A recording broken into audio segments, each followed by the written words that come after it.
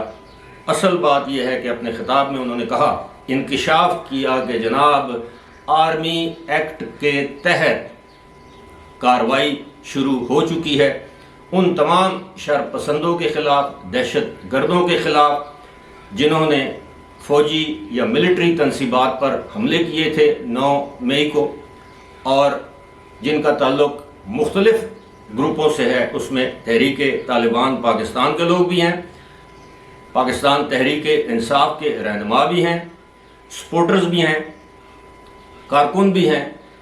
اور اس موقع پر army chief نے جو عام بات کی وہ یہ تھی کہ اس ملٹری کورٹس میں یا آرمی ایکٹ کے تحت جو کارروائی کی جا رہی ہے یہ ان تمام لوگوں کے خلاف کارروائی کی جا رہی ہے جو کہ گرفتار ہیں, جنہوں نے حملے میں حصہ لیا, جنہوں نے حملے میں سہولت کاری کی, جنہوں نے حملے کے لیے اکسایا, یعنی پرپیٹریٹرز, ابیٹرز اینڈ فیسیلیٹیٹرز.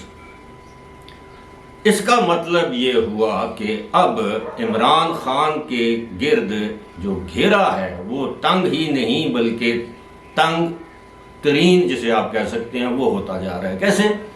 جسے کہتے ہیں نا کہ نوز اراؤنڈ یور نیک, وہ جب کسی کو پھانسی لگائی جاتی ہے تو وہ جو پھندا ہے جب لگا کے اس کو جب ٹائٹ کیا جاتا ہے تو اب صورتحال اس نہج تک پہنچ چکی ہے. اور یہی وجہ ہے کہ اب عمران خان جو ہیں وہ حربہ آزما رہے ہیں کہ کسی نہ کسی طرح سے انہیں معافی مل جائے, ان کو NRO مل جائے, لیکن ایسا ہونے والا نہیں ہے.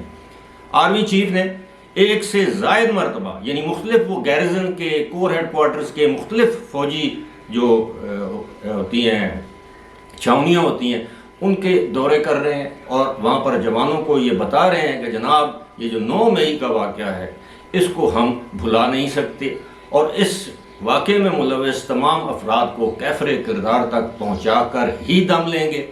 پاک فوج اور عوام کے درمیان جو خلیج پیدا کرنے کی کوشش کی گئی ہے اس سازش کو ناکام بنائیں گے. اس میں انہوں نے کہا کہ کوئی شک نہیں کہ بیرونی ہاتھ ملوث ہے لیکن سہولت کار پاکستان کے اندر موجود ہیں, اس کو پایہ تکمیل تک پہنچانے والے پاکستان کے اندر موجود ہے. اور انہوں نے ایک مخصوص سیاسی گروہ کا ذکر بھی کیا اور سیاسی گروہ آپ سب جانتے ہیں وہ کون سا سیاسی گروہ تھا جو 9 مئی کے واقعات میں ملوث تھا.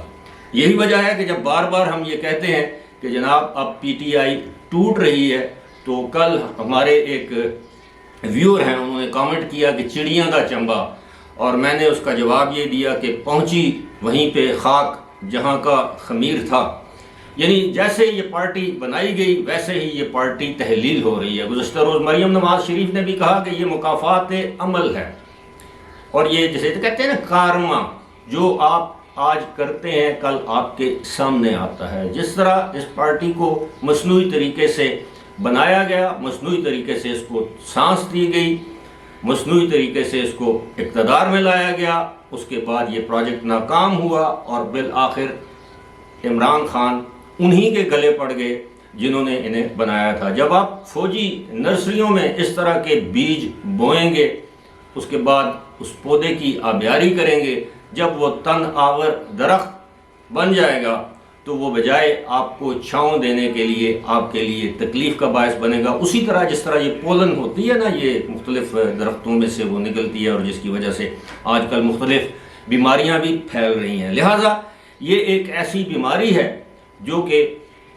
اسٹیبلشمنٹ نے خود پیدا کی, یہ ایک ایسا وائرس ہے جو اس لیب میں اسٹیبلشمنٹ نے پیدا کیا اور آج اسی وائرس کا شکار اسٹیبلشمنٹ ہی نہیں بلکہ پوری ریاست پاکستان پاکستانی قوم ہے.